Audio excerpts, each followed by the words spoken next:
thank you all. I'm going to see John if I can. Yeah. Since I'm wearing the lapel, I don't want to be redundant. While he's doing that, I want to go ahead and first of all thank the friends of the archives, thank so many of my friends who are here tonight. This really is a treat for me. This is a privilege, this is an honor to get to present here again. If I get choked up at any point tonight, it's going to be during this part, so I'm going to try to get through this as quickly as I can, but I spend so much time right across this building, right over there, researching much of what you're going to see tonight, as well as so many other things. I've made friends here who, again, I'm so glad that some of you are here tonight. But this really is a privilege for me. So thank you all for having me yet again. You're going to do it to me. I'm going to. All right. That's one of the worst things about me as a public speaker. So let's try to get that into, as John was so kind in saying, yes, I did work in radio news for 19 years. Very proud to say that I was the second news director in the history of Missouri Net. The first director in the history of Missouri Net is also joining us tonight, Bob Pretty, who is with us tonight, a good friend and former boss. Still maybe a little bit of boss here and there, but also maybe more important to tonight, and yes, the host and creator of Show Me Murder, but maybe the most important thing tonight is that for the last 14 years, I have been a tour guide at Missouri State Penitentiary, and it hit me the other day. 14 years, it's been a long time. But a lot of what tonight's program is going to come from is simply the fact that, you know, as you may imagine, one of the first things you learn about as a fledgling tour guide at Missouri State Penitentiary is the September 1954 riot and the murder of Walter Lee Donnell. And I can tell you that over 14 years I have heard so many different versions of that story, and there are so many different anecdotes and versions within the story, and really the biggest part of what I tried to do in this last year, that I did a deep dive leading up to the 70th anniversary of that riot last month, was to try to straighten out some of the kinks, try to answer, at least for myself, some of the conflicts, some of the questions that came up in that riot story. And that's what I'm going to focus on tonight, is to try and tell you some of the things that I learned, and some of the things that I feel like I now know, or at least have a better understanding of. And I've observed the riot in a month, and 3 years and 5 years from now to have a totally different version of events. But this is the best I can put it together for you tonight. And shameless plug, kind of, but also honest statement. I think many of you will want to, if you enjoy any of what you hear tonight, you may want to go back then and listen to the full episode, just because we can't get to all of it tonight. The full episode is 3 hours long. And as kind and as generous as the archives and the friends of the archives now that are, they won't give me 3 hours, and I don't blame them. But that's why tonight is going to be very much kind of a bullet point, and it's going to highlight again some of the things that I feel like I learned tonight. Your lapel mic's rubbing against the jersey. Is that what it is? Yeah. We may have to take off my new fancy jersey here. That's all right. So having said all that, and while I'm making a wardrobe change, we're having a wardrobe malfunction. While I'm making that change, let's get into the program tonight. Now, unfortunately, I may be a decent radio broadcaster and historian and researcher. I don't know what I'm doing with PowerPoint. So you may not be able to read a lot of my labels tonight, but honestly, in the amount of time that we have, we're not going to get to a lot of this image anyway. What we do get to, I'll be able to point to as we go along, but this is Missouri State Penitentiary as it appeared just in the days after the riot. So this is one of a series of photos taken right after the riot happened. And as you look, you can see, some of the burned out buildings here and over here. And I'll be honest with you, most of what we talk about tonight is going to start here and focus in this area, but just by way of example, some of the things that were new to me, some of the things I learned. Doing tours for 14 years, I don't think I ever, until doing this process, heard of this area being referred to as the stockade. This is where some of the factories and warehouses were. I've never heard that term in the modern era, but it was in use back in the 1950s. I don't think I've ever heard of this being called the quadrangle, but it was widely called the quadrangle in those days, whereas today we hear it called the upper yard. So just a couple of small examples of things that came up. But we'll come back to this image a couple of times as need be. So let's get into some of the things that I learned. And I'm going to start off, show of hands if you will, if you'll humor me. I'm sure most of the people in this room have heard some version of the riot story over the years. So let's start with one of the first things that I wanted to straighten out. How many of you have heard that the riot began when an inmate or inmates feigned illness, when they played sick? Okay? A few of you have heard that. How many of you ever heard that the riot began when an inmate broke the sink in his cell? Anybody ever heard that version? Okay. I've heard both versions over the 14 years, and show of hands at home too, for you playing at home, show your hands too. I've heard both versions of that. Well, as a tour guide, you want to get the story straight. You want to get the history right. And of course, I had no idea until the process that I'm going to reveal to you tonight. You might find it interesting to know that there's some truth to both of those, as we often find in doing these research things. And so, in getting to that story, let's start off here in this photo that you're seeing in the room and online tonight. This building is right here. This is E Hall. E is in Edward. E Hall was completed in 1897 under Warden James L. Pace. And by 1954, now I could get into more about what this building was used for, but for time and for tonight's purposes, we'll focus on this top floor right here. Now that top floor was a punishment hall in 1954. It was where incorrigible inmates were held.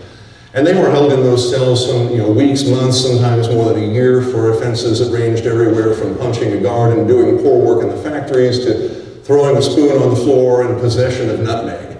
And those are actual accounts that, thanks to one of our staffers, we found the punishment log here just a few weeks ago. Those are real punishments that they were in that hall for. This is a photo from the inside of E Hall. This is actually the unit, as we're going to talk about here in a moment, where these incidents began. This is that punishment hall on the top floor of E Hall. So one night, inmate feigns illness, lures a guard over to his cell. When the guard comes to check on him, that guard is overpowered. Pretty soon, a couple of guards are taken hostage, and inmates now control that entire punishment hall unit. There's between 84 and 92 inmates in that unit, and they've taken it over. I only found a couple of accounts of this story, and the story goes that prison administrators, some say the warden, deputy warden, director of corrections, but a couple of the prison administrators go into that unit, they meet with those inmates, and they hear about, what are your complaints? And they rattle off this and that and the other that we won't get into tonight, but suffice to say, those administrators told those inmates, all right, we'll do this, and we'll do this, and we'll do this, if you turn these guards loose and give us the keys back. And essentially that's what happened. They came to terms, they released the hostages, they went back to their cells, all is said and done. And that is the story of the 1954 riot. Thank you for coming tonight. You all know I'm kidding, of course. That happened in July of 1954. I had never heard of that story until about 6-8 months ago. But here we are. Here's truth to both of those. This is where the playing sick comes into it. That incident happened in July. Now, I will tell you, that incident, to my knowledge, I can't tell that it was ever reported to the public. I don't think the public ever knew about that. I can't find newspaper accounts of it. It didn't show up until accounts from decades later from 2 or 3 inmates who talked about it. It was one of the reasons that certainly I never knew about it until here recently. But that incident is also cited a number of times, especially by inmates who later are saying this is why we did what we did in September. They cite that incident specifically. And let me say this, now I never worked at MSP, I never did time at MSP. I always want to make that clear because, if you did, my respect to you, I don't want to be seen as trying to steal your thunder. But what many inmate custody staff have told me over the years, what many guards and other custody staff have told me over the years is if you make a promise to inmates, if you tell them you're going to do something, you do it. Here they made these promises back in July. A few months later, when those promises weren't being kept, now by some accounts, they selected September 22nd, 1954. This will be the day. This is when we're going to do it. And there's a lot of reason to think that they probably did. September 22nd, now here's where some of the confusion then maybe comes in between the whole played sick, broke the sink thing, because it was in the same unit, probably in the same cell, by the same inmate that the September 22nd riot began. And it was, again, in that same unit, in that same building, Don William Curly DeLab. I don't know where they got the nickname. Curly DeLab had just come over from the Intermediate Reformatory in Algoa 10 months prior. He was too much of a handful for them. And he's already organized a couple of sit-down strikes. He's got a couple of fights on his punishment record already in his first 10 months at MSP. This is the gentleman who played sick in July. This is the gentleman who a couple of months later, when conditions weren't being changed and demands weren't being met. He broke the sink in his cell at about 4:30 in the evening, September 22nd, 1954. Now for about the next hour and a half, somewhere in that time frame, that's what they're dealing with. He flooded the cell. You know, they had to shut off waters, by some accounts, to the whole unit to get in there and make repairs. They shut off the water, they're cleaning up the cell. It's a whole thing. So about 6 o'clock or so, a little after 6 o'clock, they've essentially got everything cleaned up, except now they're planning to let him sleep in his cell with no bedding for the night, which wouldn't surprise me if they did that, but they still have the wet pillow. They haven't gotten the wet pillow out of his cell. They removed the rest of the bedding except for that. When the guard goes back to his cell that last time to take the wet pillow out, and he pops that door open with the key, and that's when Delight grabs the door, pops him in the face with the door. He gets a hold of the keys. Well, here again, he takes the keys to another inmate, and here again, that unit is taken over, but this time they don't stop there. And so there is where, this is how the September 22nd riot actually began. So again, in terms of what I feel like I know now that I didn't know even 6, 7 months ago, there's something that I feel like I straightened up, if only in my own mind. That's how the riot began. Now, this is the point where, again, I'm going to encourage you to listen to the full episode for the full narrative, the full timeline. I really tried to break it down as it went down that night, but here tonight is where I've got to start doing some skipping around. And one of the first things that they did after they got out of that building, so here is E Hall. Well, one of the two, they went to these two buildings right next to it, and I talk in the episode about what happened here in J and K Hall, but we're going to go right here in A Hall, and I think everybody in this room knows this building. This is the oldest building that still stands at Missouri State Penitentiary. The nameplates on the front say 1868, and by 1954, and for a good several decades before that, this is where all African American inmates are housed at Missouri State Penitentiary, that prison being segregated for many decades. There are about 740 African American inmates in MSP on the night of the riot, about 740, 744. Here's another thing that I want to clear up. You hear time and time again that in that riot, not one African American inmate participated in that riot. And let me tell you, for a lot of reasons, that's a plausible claim. There's a lot of reasons to think that those men wouldn't have wanted to be out running around, wouldn't, leave the safety of their cell block. That is perfectly plausible. The only reason I ever questioned it is because I don't like blanket statements. If you tell me a handful did, if you tell me 4 or 5 guys did, so I was really hoping in this process I'd be able to clear that up. Well, I was. One of the accounts I found was from the inmate hall tender.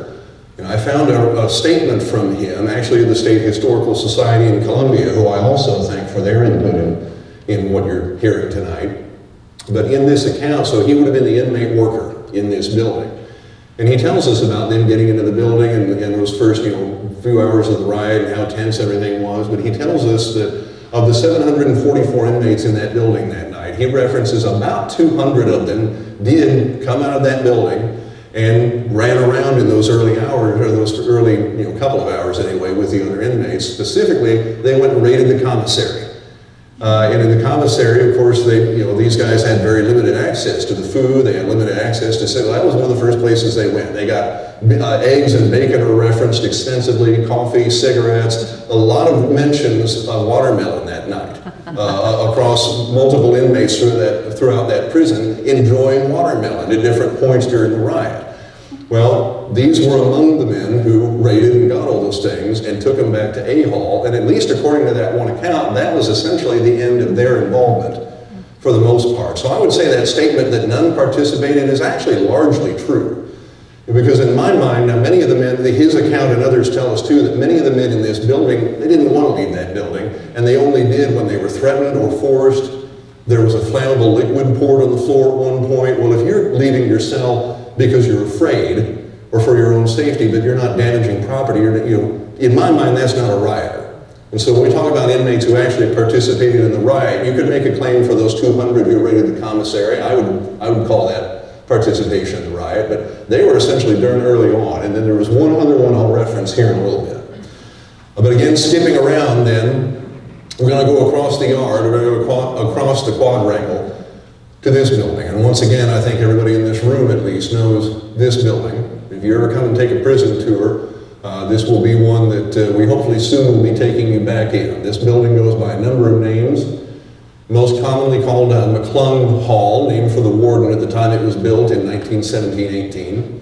At the time of the riot, it was most commonly called B and C Hall. Now, it was called that because it was built on the footprint, by the way, I'm getting on an aside here, but it was built on the footprint of the old B and C Hall that came before it. So this is the old C Hall stood here, dated back to 1848, and the old B Halls dated back to 1857. Well, when those two buildings were torn down and replaced, they of course transferred the name over. That's what it was still being called in 1954.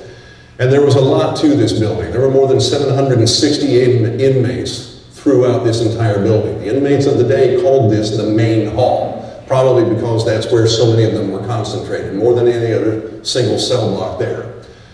And then in that building is this gate that you're looking at right here. This is where a lot of action happened in that riot that night.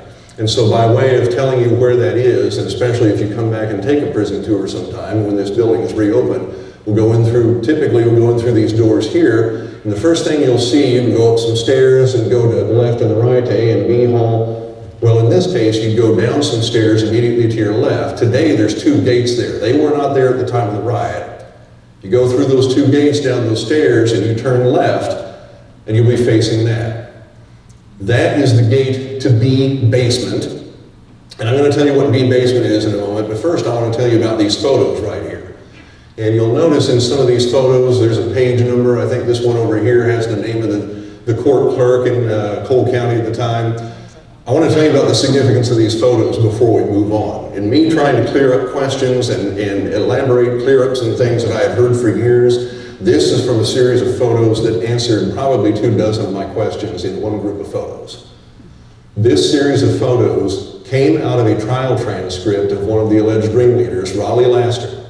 Now, his trial happened in January of '55, so that's about 4 months after the riot happened. These photos had to be taken, I think, in the days after the riot, but certainly in that 4-month window. Some of these photos I had seen before, but never in context and never with a date. And so these reveal a lot of things and answer a lot of questions. And next time you take one of my prison tours, don't remember what you heard the last time, because you're going to hear a lot of things that we know now, or at least I know now, that I didn't know a few months ago, just because of this series of photos. And so this gate takes you to B, as I said, takes you to B basement. So B basement would be right here where those windows are right there. So we're talking down below where the main cell block of general population is.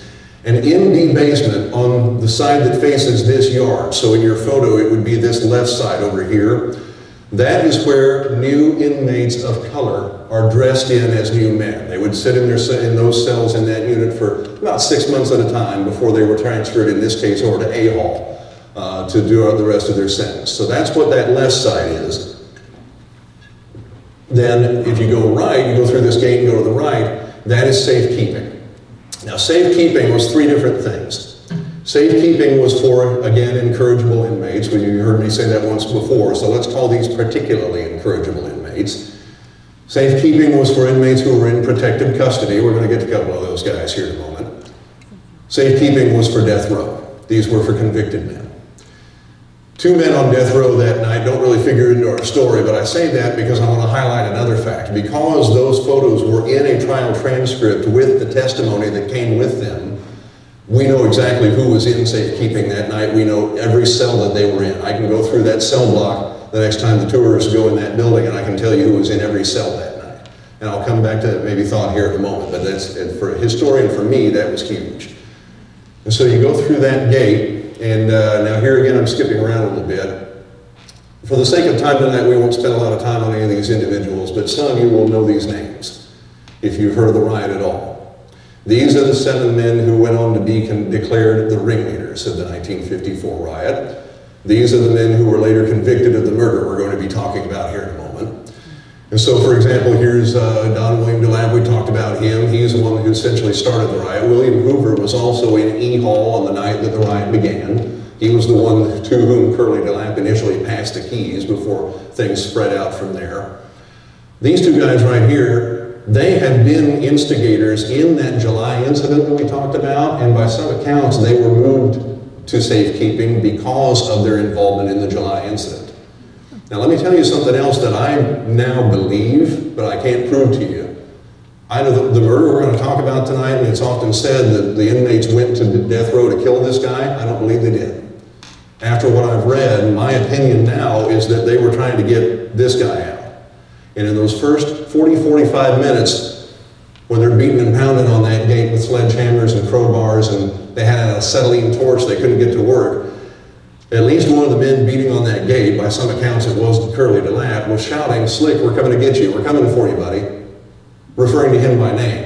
And none of the accounts that I read, not of the guards, none of the other inmates, nobody at that point in the riot, in the chronology of the riot, says anything about the name of the murder victim we're going to talk about coming up. They weren't asking about him, they weren't talking about him. I think they went to death row tonight to free their buddies, and then everything else after that was a matter of opportunity. But that's my personal opinion, at least at this point. But these are the 7 alleged ringleaders in that riot. And by the way, I say alleged, I had no doubt these guys were involved in the riot. They orchestrated the riot, they were calling the shots that night. It's where some of the other things that come in that I have questions about. But going back to that gate, so here we are, the gate to the B basement in death row. As I said, about 40 minutes they're pounding on that gate with sledgehammers, they have pry bars. Once they finally get through that, now they're faced with another gate before they can get into safekeeping. If you go in this door and then go to your right, there's another gate right here. They're beating on that gate for about another 40 minutes, and somebody has the idea, outside the frame, right over in this area, somebody has the idea there's a probation parole office over there, worked by a gentleman named Gale Hughes, and the idea is, let's bust through that wall. We can't get through this gate, let's bust through that wall. And so they kind of went back and forth a couple of times. Now, for years we've heard that they actually succeeded in getting through the wall. But I will say, according to the guard who was in death row that night, Clarence Dietzel, according to his statement and a few others, they didn't get through the wall. The gate gave first, or they probably would have kept trying. So it's minutiae to most people, but to me, again, this was a big question that I feel better for having answered. But they finally get through this gate, and then that takes them to this. Now here again, these are more photos from that same series I told you about. In many people's minds, again, this may be minutiae, but to me, this was huge. For one thing, I'll tell you this. We've heard for years that these bars were not there at the time of the riot. There they are. We now know that they were. But these 2 photos depict the cage that was around the cells in safekeeping that night. And so this row of bars runs down that entire length of death row. So basically here, you're standing toward the center of the building looking east. This would be the far east end of safekeeping, or what you often hear called death row. And this row of bars separates you in this walkway from the cells that are on the other side. Here's what it looks like inside the cage then.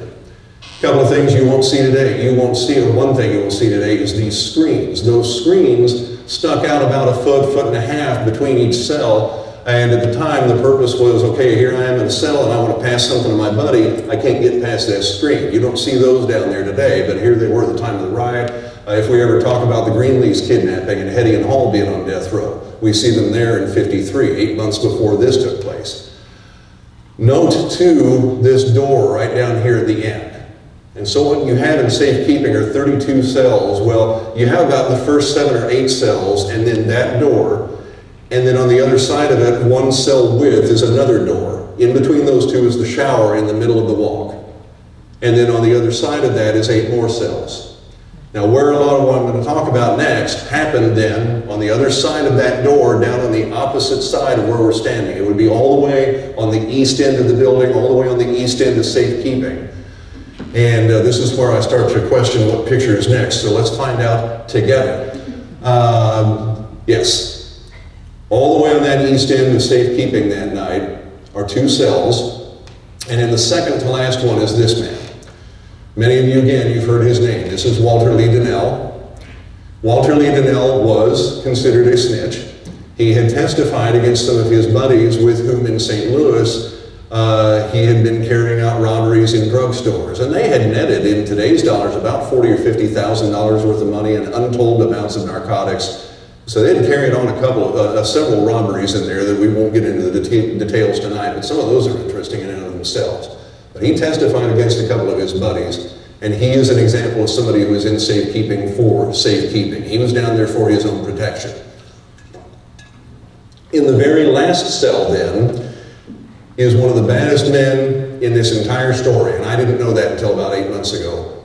What a bad dude this is. James Marion Creighton was straight up gangster in the very literal, most literal sense of that word. He was connected to multiple bank robbing gangs in the 30s, including the Barker Carpus gang, as in Ma Barker fame. He was directly connected to that gang, among others. Give you an example of his background story. Now, he was in MSP for 21 years at the time of the riot. He was in MSP for killing a man down in Joplin, this up-and-coming young businessman named Coin Hatton, who he shot dead. The motive was never made clear.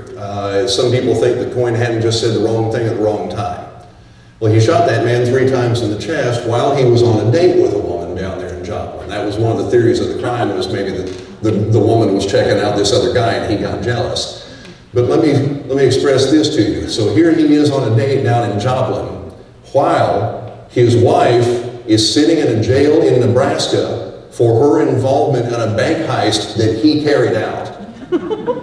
Now, I've never been accused of being husband of the year, but in terms of why was he considered a bad dude? Okay, he literally was a gangster.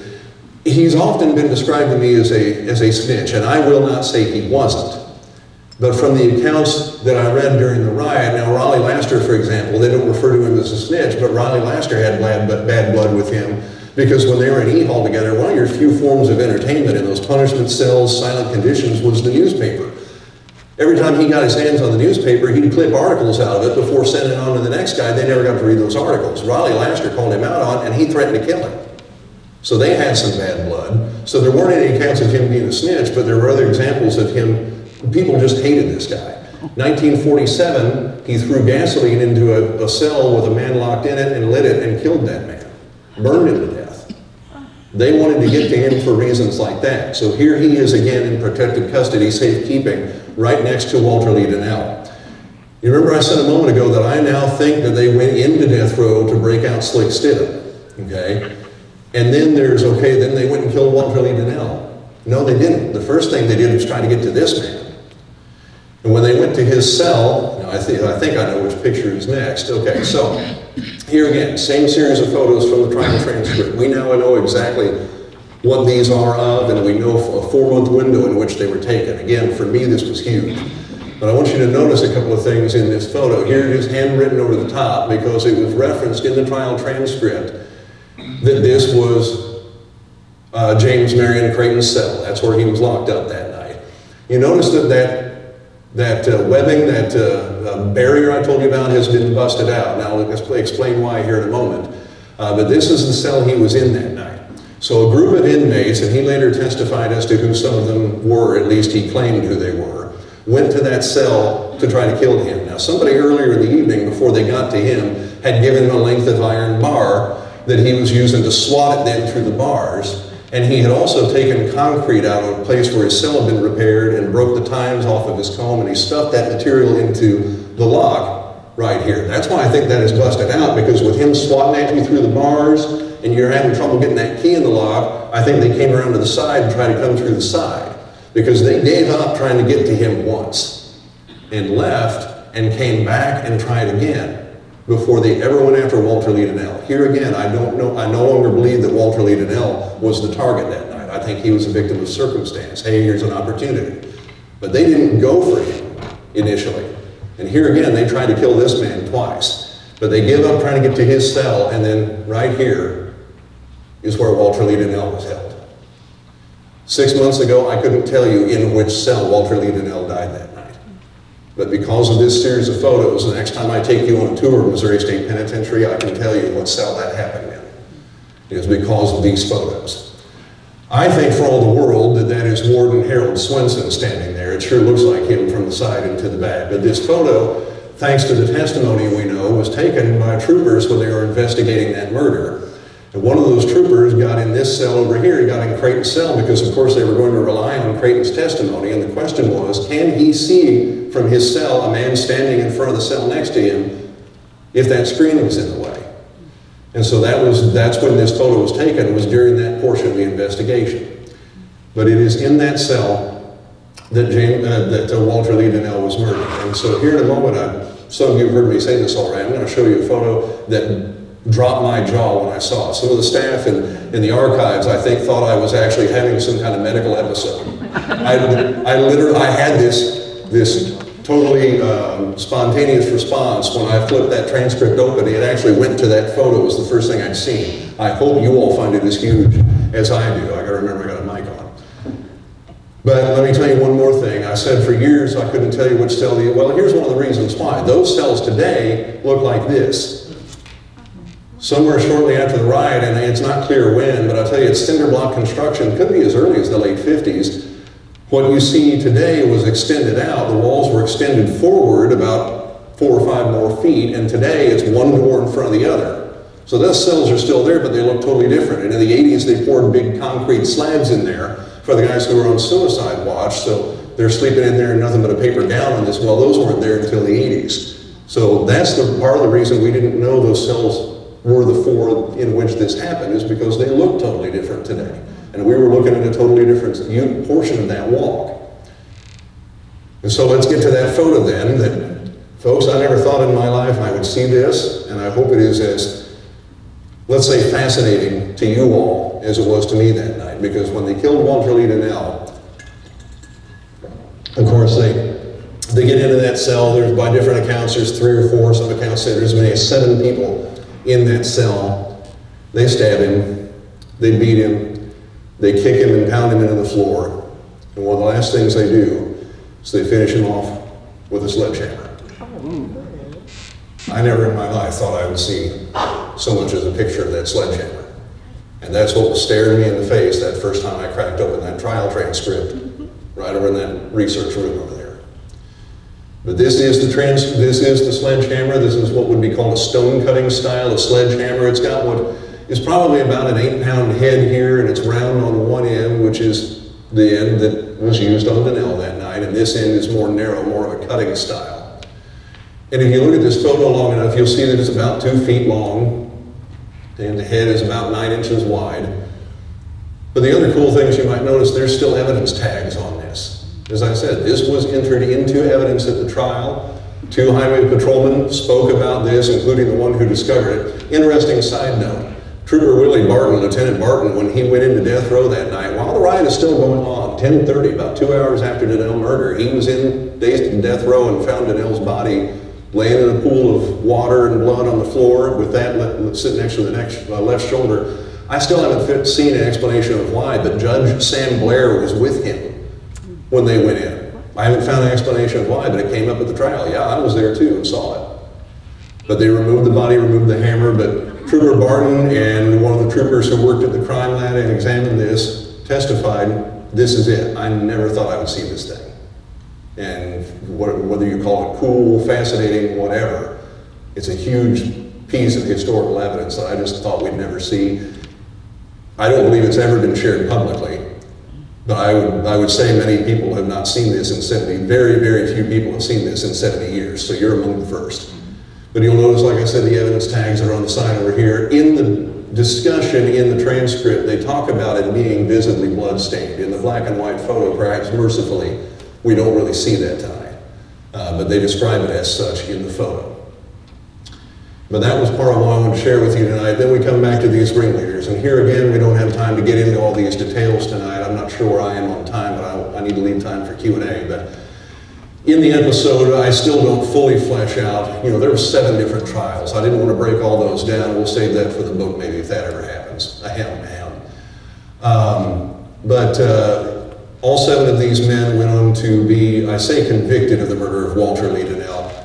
William Hoover pled guilty. He was the only one to plead guilty to it. Interesting to note, the cases against these men were based largely on 2 things. They were based off the testimony of Creighton, who we talked about a moment ago, James Creighton, and another inmate whose name was Herman Trout. Now, both of these guys had been in MSP since the 30s and had very little hope of getting out anytime soon.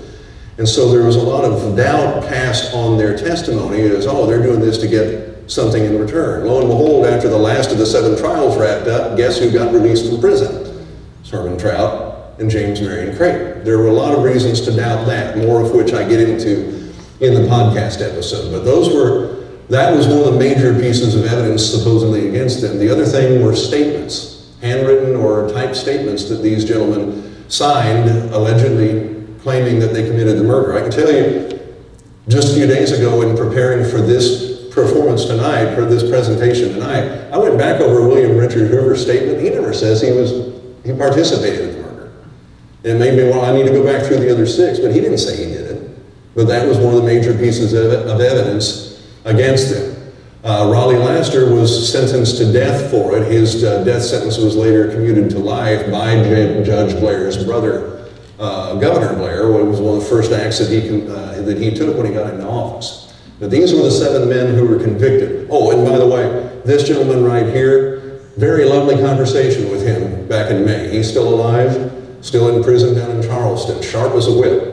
I don't know how far I would trust the man, but he has twice spoken to me. I'm very privileged in spoken to him twice, and tells a very good accounting of the story, almost the same 2 times apart in 10 years. There's a lot of doubt about their murder, and so one of the really big questions that I was hoping to answer in that podcast episode is to try and address who really killed Walter Lee Donnell. And I can't, of course, tonight tell you for sure. I like to leave those things up to you to decide. I just want to give you the information. But I'm going to ask you to think about these 4 gentlemen. Remember I said that Walter Lee Donnell testified against some of his buddies. This is one of them. I didn't mention this yet tonight. They already tried to kill Walter Lee Donnell once. They stabbed him in the jail in St. Louis before he ever came to MSP. This is the man he says stabbed him. This is the brother of the man against whom he testified. Some of the statements that were given that I just told you were the major evidence against the 7 ringleaders. Some of the statements put this man in the cell participating in the murder. 3 of these men were never questioned about his murder. And I'm not investigated, never questioned about his murder. Wouldn't they be at the top of your list? Newspapers the next day made the connection. Newspapers knew these guys were in prison that night, and they were already suggesting them as suspects, but 3 of them weren't even investigated. The 4th one was questioned and never prosecuted. One of the reasons that I was in a mad scramble, all of, as many of my friends could attest, certainly getting to July and August, was to try and get that podcast episode ready by the 70th anniversary. And the reason I was in a mad scramble is there was this one holy grail piece of evidence that I wanted to include in that episode. I wanted to find somebody in this man's family who was still alive if they would talk to me. And I'm hoping maybe somebody will see this online tonight and point them in the right direction if they're still around and if they know anything. Because when that man died in 1978, the story is that he gave a message to his sister. When I die, I want you to tell people that I actually killed Walter Lee Donnell that night, and those 7 men had nothing to do with it. The story is that the sister called MSP and spoke to then Warden Donald Wyrick, and he took the story and he passed it on to people, and he said it just kind of died from there. Nobody did anything with it. Well, by then it's, 25, 30 years had passed, the prosecution's already been done, what are they going to do? So the story is that he finally fessed up to it as a deathbed confession, and it just never went anywhere. So that was what I wanted to wrap up my podcast episode with, and that's what I wanted to come to you tonight with and say, I got to talk to so-and-so and his family. Still hoping it'll happen. But there's at least one account that at least that gentleman was one of the actual murderers of Walter Lee Donnell. I cannot say that the other 7 had no involvement. A couple of them, I got to get the impression that they were there, if only, if not participating. But those are the bullet points. Those are the things that I knew I had time to cover tonight. Like I said, there's much more in the whole episode. We're going to do some Q&A now, but that's what I knew I would have time to get to tonight on this live presentation. And I hope you found some of those things as fascinating, as much fun to research as I did. But thank you.